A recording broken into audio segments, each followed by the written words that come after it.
Good morning friends. हम अपने chapter पे 5th पे आए हुए हैं और आगे की ओर स्टार्ट करते हैं। हम डेयरी फार्मिंग के ऊपर आए हुए हैं। डेयरी कृषि डेयरी व्यवसाय दुधारू पशुओं के पालन पोषण का सर्वाधिक उन्नत एवं दक्ष प्रकार है।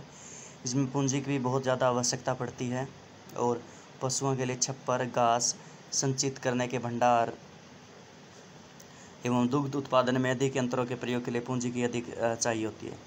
पशुओं के स्वास्थ्य, प्रजनन एवं पशु चिकित्सा पर भी अधिक ध्यान दिया जाता है। इसमें गहन श्रम की आवश्यकता होती है। पशुओं को चराने, दूध निकालने आदि कार्य करने के लिए वर्ष भर श्रम की आवश्यकता रहती है, क्योंकि फसलों की इस तरह की कोई अंतराल नहीं होता जिसमें श्रम की आवश्यकता न हो। देखिए, ये हम यहाँ पर डेयरी फार्मिंग की बात करते हैं जो हमारे आसपास के क्षेत्रों में बहुत ज़्यादा प्रचलित होती है, लेकिन वो क्या है, एक छोटे स्तर पर की जाती है। एक पूरे साइंटिफिक तरीके से आपको अलग प्रकार से देखने को मिलेगी। आपके आसपास के क्षेत्र में, जैसे कि आपने सुना होगा, लक्ष्य का नाम सुना होगा, वो आप वहाँ पर देख सकते हैं जाकर। यदि आप देखने का प्रयत्न करेंगे तो एक बहुत बढ़िया एग्जाम्पल है वहाँ का पैटर्न। यदि आप समझने चाहें तो वो डेयरी की फार्मिंग का एक बहुत बड़ा एग्जाम्पल आपके सामने क्रिएट करता है। यदि कभी मौका मिले तो ज़रूर जाना। कंडेला गांव है जींद के अंदर, तो वहाँ पर आपको सब कुछ प्रक्रिया दिखाई जा सकती है। तो ये मैं आपको बात करता हूँ कि डेयरी फार्मिंग के लिए क्या कि भी इसमें क्या, पशुओं का जो छप्पर है, घास संचित करने के भंडार, दूध उत्पादन में अधिक यंत्रों के लिए पूंजी की बहुत देखिए, पूंजी तो बहुत बड़ी मात्रा में आवश्यकता चाहिए ही चाहिए आपको। देखो, सिंपल सी बात होती है, क्योंकि हर एक प्रकार का कार्य क्या है, उच्च तकनीक के साथ किया जाता है। और यंत्र जो है, आप कह सकते हैं, जो हमारी मशीनरीज का उपयोग बहुत बड़ी मात्रा में उपयोग किया जाता है। अब पशुओं का स्वास्थ्य है, प्रजनन और पशु चिकित्सा पर अधिक ध्यान दिया जाता है। सबसे फोकस किया जाता है वो उनके स्वास्थ्य के ऊपर, उनकी नस्ल सुधार के ऊपर और उनकी, जैसे कि आप बात करेंगे, चिकित्सा के ऊपर बहुत ज़्यादा ध्यान दिया जाता है।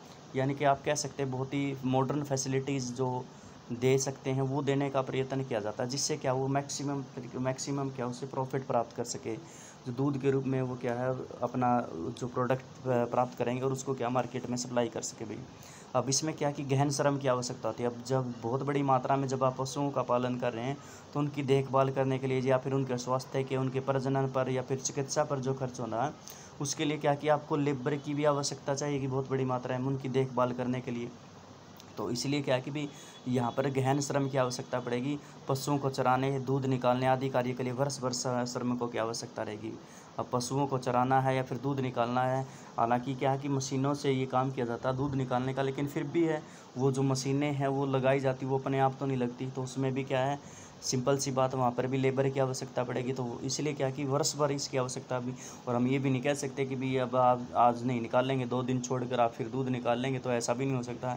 इसलिए रेगुलर फ्लो में क्या आपको लेबर की आवश्यकता पड़ती है। सिंपल सी बात है सर, क्योंकि फसलों की तरह कोई अंतराल नहीं होता है जिसमें श्रम की आवश्यकता है। जो मैंने आपको बताया कि भी कोई भी क्या है कि गैप नहीं होता कि हमने बो दिया, अब जब तक ये पक्के तैयार नहीं हो जाती तब तक हम इसको काट नहीं सकते। ये तो लगातार आपकी प्रक्रिया चलती रहेगी भाई। उसके बाद है डेयरी कृषि का कार्य नगरीय एवं औद्योगिक केंद्रों के समीप किया जाता है, क्योंकि यह क्षेत्र ताज़ा दूध एवं अन्य डेयरी उत्पाद के अच्छे बाजार होते हैं।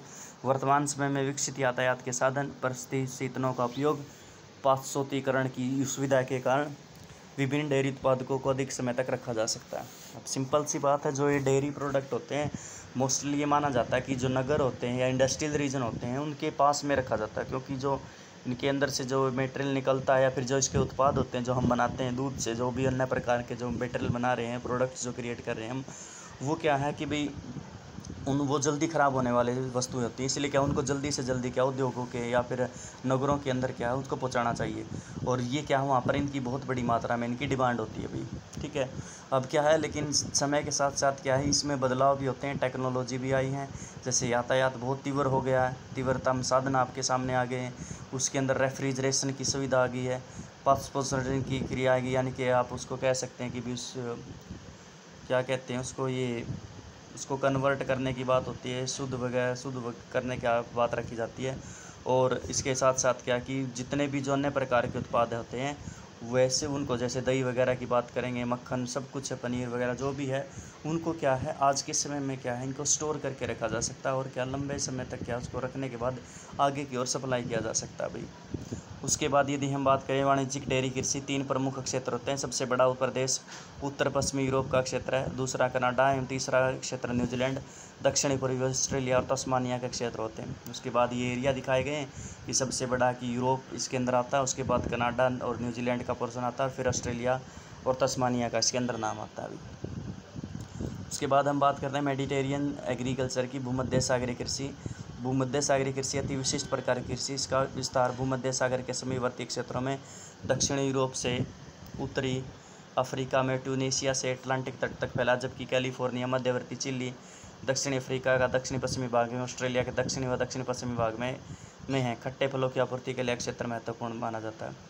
अब दो चीज़ें हैं इसमें ध्यान रख लेना, जब भी मेडिटेरियन एग्रीकल्चर के बारे में पूछा जाए तो आपके दिमाग में एक ही बात आनी चाहिए, सिट्रस फ्रूट इसके अंदर उत्पादन किए जाते हैं, यानी कि खट्टे पदार्थ जो होते हैं, जो फ्रूट होते हैं, उनका उत्पादन इन क्षेत्रों के अंदर किया जाता है।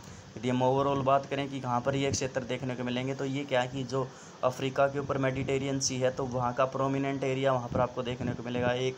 लेकिन इसके साथ साथ जितने भी जो कॉन्टिनेंट है, उन कॉन्टिनेंट की जो वेस्टर्न कोस्ट होता है, उन वेस्टर्न कोस्ट के ऊपर भी आपको इसी प्रकार की क्या है वेजिटेशन आपको मतलब क्या ये जो एग्रीकल्चर आपको देखने को मिलेगी। जैसे कि जो सबसे वेस्टर्न जो क्षेत्र है यहाँ का वह USA का, वो कैलिफोर्निया आता है। चिल्ली भी काफ़ी हद तक क्या है आप कह सकते हैं वेस्टर्न साइड आप कह सकते हैं, शायद ये तो मध्य में आता है, सही बात है। और दक्षिण अफ्रीका का दक्षिण पश्चिमी भाग, जैसे कि बिल्कुल मैं कह रहा हूँ दक्षिण और पश्चिमी, ये भी वेस्टर्न साइड के ऊपर आता भी। तो मैंने जो कहने का मतलब क्या, ऑस्ट्रेलिया का भाग भी आपको दिखाया गया कि जो वेस्टर्न दो एरियाज़ के अंदर आते हैं, एक तो मेडिटेरियन सी के आसपास का क्षेत्र आता है जिसमें अफ्रीका यूरोप का पोर्शन है, दूसरा जितने भी कॉन्टिनेंट होते हैं उनकी वेस्टर्न साइड पे क्या है आपको इस प्रकार की कृषि करते हुए देखने को मिलेगी। कॉमन चीज़ कि सिट्रस फ्रूट आपके इसमें उत्पादन किए जाते हैं। अंगूर की कृषि भूमध्य सागरीय क्षेत्र की विशेषता है। इस क्षेत्र के कई देशों में अच्छे किस्म के अंगूरों से उच्च गुणवत्ता वाली मदिरा का उत्पादन होता है। निम्न श्रेणी के अंगूरों को सुखाकर मुनक्का किशमिश बनाई जाती है। अंजीर व जैतून भी यहीं से उत्पादन होता है। शीत ऋतु में जब यूरोप एवं संयुक्त राज्य अमेरिका फलों में सब्जियों की मांग होती है तभी इस क्षेत्र से पूर्ति की जाती है। अब देखो दूसरी सिंपल सी बात है, इसका जो उत्पादन है इन सिट्रस फ्रूटों का, इसमें क्या अंगूर सबसे फेमस होते हैं और इन्हीं अंगूरों की जो है मदिरा जो वाइन होती है, वाइन का निकाला जाता है, इनके दारू निकाली जाती है और बहुत बड़ी मात्रा में उपयोग की जाती है। जो हम ये कह सकते हैं कि जो हमारे यहाँ पर दारू पी जाती है वो तो क्या है कि आप कह सकते हैं एक किस्म से क्या है जहर पिया जाता है, लेकिन जो वास्तविक अमृत की बात होती है वास्तव में अमृत होता है जो स्वास्थ्य के लिए लाभदायक माना जाता है भाई। उसके बाद है कि जो निम्न श्रेणी के जो अंगूर होते हैं उनको सुखा लिया जाता है और उनसे क्या अन्य प्रकार के प्रोडक्ट हैं वो प्रिपेयर किए जाते हैं। और यहाँ तक कि जब शीत ऋतु होती है तो संयुक्त राज्य अमेरिका है या फिर यूरोप के कुछ क्षेत्र हैं तो वहाँ पर फलों और सब्जियों की मांग क्या है इसी एरियाज़ के अंदर से क्या है कन्वर्ट की जाती है भाई। उसके बाद आज हम एक और कृषि के बारे में पढ़ते हैं, बाज़ार के लिए खेती एवं उद्यान कृषि, जिसमें हम मोस्टली सब्जियों फलों या फ्रूट्स की बात कर सकते हैं, उनका उत्पादन किया जाता है भी। इस प्रकार की कृषि में अधिक मुद्रा मिलने वाली फसलें जैसे सब्जियां, फल एवं पुष्प लगाए जाते हैं जिनकी मांग नगरीय क्षेत्रों में रहती है। बात कर सकते हैं यहीं से आपका क्वेश्चन है कि भी अधिक मुद्रा मिलेंगी आपको और जैसे सब्जियाँ हैं, फल हैं या फिर पुष्प है वही लगाए जाते हैं और इनकी जो मांग है नगरीय क्षेत्रों में ज़्यादा होती है।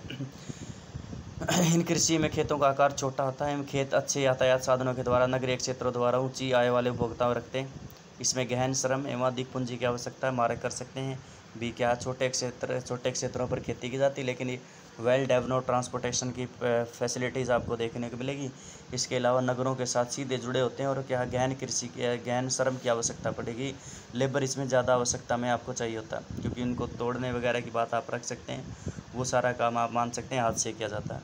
इसके अतिरिक्त सिंचाई उर्वरक अच्छी किस्म के बीज कीटनाशक और हरित खाद इसके अंदर क्या है हरित गृह एवं शीत क्षेत्रों में कृत्रिम ताप का भी इसी प्रकार से उपयोग किया जा सकता है। दूसरी बात क्या कि इसके अंदर अच्छी प्रकार के जो सिंचाई की सुविधा होनी चाहिए, उर्वरक अच्छे डाले जाते हैं, बीजों का नवीनतम जिस प्रकार से क्या है HYV अगर आपके पास हैं बीज या हाई यील्डिंग वैरायटीज़ जो आपको प्रोडक्ट दे सकते हैं तो उनका उपयोग किया जाता है। कीटनाशी जो उनका प्रयोग किया जाता है। और जहाँ पर क्या है हरित गृह एवं शीत ऋतु में कृत्रिम ताप का भी कृषि में उत्पादन किया जाता है, यानी कि आप टेम्परेचर को क्रिएट करने का प्रयत्न करते हैं। अगर उस प्लेस के अंदर क्या है कि वो सूटेबल प्लेस नहीं है वहाँ पर उस प्रकार की कृषि करने के लिए, तो वहाँ पर वो आर्टिफिशियल तरीके से क्रिएट किया जाता है भाई। इस प्रकार की कृषि उत्तर पश्चिमी यूरोप, संयुक्त राज्य अमेरिका के उत्तरी पूर्वी भाग में भूमध्य सागरीय प्रदेशों में की जाती है जहाँ औद्योगिक क्षेत्र में जनसंख्या घनत्व अधिक होता है। नीदरलैंड पुष्प उत्पादन में विशिष्टीकरण रखता है। यहाँ पर एक बागानी फसल विशेषतर ट्यूलिप एक प्रकार का फूल है, पूरे यूरोप के प्रमुख शहरों में बेचा जाता है। अभी यहाँ से मार्क कर लें, यहाँ पर 1 नंबर आया प्रश्न है ट्यूलिप। ये पूछा जाता है ट्यूलिप क्या है। ट्यूलिप एक प्रकार का फूल है, आप डाल सकते हैं। पूरे यूरोप में क्या है शहरों में इसको बेचा जाता है अभी। उसके बाद है कि जिन प्रदेशों में कृषि केवल सब्जियां पैदा करती है वहाँ पर इसे ट्रक फार्मिंग का नाम दिया जाता है। एक और क्वेश्चन है, बहुत ही इंपॉर्टेंट क्वेश्चन भाई, कि जहाँ पर केवल और केवल ट्रक फार्मिंग के बारे में पूछा जाता है। भाई ट्रक फार्मिंग का संबंध किससे है? तो ट्रक फार्मिंग का संबंध सब्जियों के उत्पादन से है भाई। ट्रक फार्म एवं बाजार के मध्य एक दूरी जो एक ट्रक रात भर में तय करता है, उसी आधार पर इसका नाम ट्रक कृषि रखा गया। यानी कि ट्रकों के अंदर सब्जियां भरकर एक रात में भेजी जाती है, उसी के आधार पर आप कह सकते हैं इसका नाम ट्रक फार्मिंग रखा गया भाई। पश्चिमी यूरोप एवं उत्तरी अमेरिका के औद्योगिक क्षेत्र में उद्यानिक कृषि के अलावा कारखाना कृषि भी की जाती है। इसमें पशुधन पाला जाता है, जिसमें विशेषतः गाय, बैल एवं कुकुर होते हैं। इन्हें बाड़ों पर कारखानों में तैयार रखा भोजन रखा जाता है, भोजन पर रखा जाता है एवं उनकी बीमारियों का भी ध्यान रखा जाता है। इसमें भवन निर्माण, यंत्र खरीदने, प्रकाश एवं ताप की व्यवस्था करने में पशु चिकित्सा के लिए बहुत अधिक धन की आवश्यकता होती है। अच्छी नस्ल का चुनाव करना और प्रजनन की वैज्ञानिक विधियाँ कुकुर एवं पशुपालन के लिए महत्वपूर्ण मानी जाती है। उसके बाद यहाँ पर जो बताई गई है बात की भी, जो हमारा एक क्षेत्र है कि कुछ में क्या आपको क्या पशुपालन भी आपको यहाँ पर देखने को मिल जाएगा, जिसमें गाय, बैल वही है दोबारा से फिर कोई एक विशेष प्रकार का पशु आपको पालते हुए देखने को मिल जाएंगे। उसके बाद उनकी नस्ल के ऊपर ध्यान रखा जाएगा, स्वास्थ्य के ऊपर ध्यान रखा जाएगा। जो ये मेरे ख्याल से तीसरी बार रिपीट हुई है बातें भाई, मुझे नहीं लगता आपको समझाने की आवश्यकता है। कृषि करने वाले संगठन के आधार पर भी कृषि के प्रकारों का वर्गीकरण किया जा सकता है। कृषि संगठन में कृषक पर खेतों पर अपने अधिकार, उस पर सरकारी नीतियाँ जो कृषि में सहायक होती है उससे भी प्रभावित करती हैं। उसके बाद हमारे पास दो प्रकार की ये जो कृषि बस्ती हैं, सहकारी और सामूहिक कृषि। इसके बारे में हम क्या है आगे की ओर पढ़ेंगे भाई।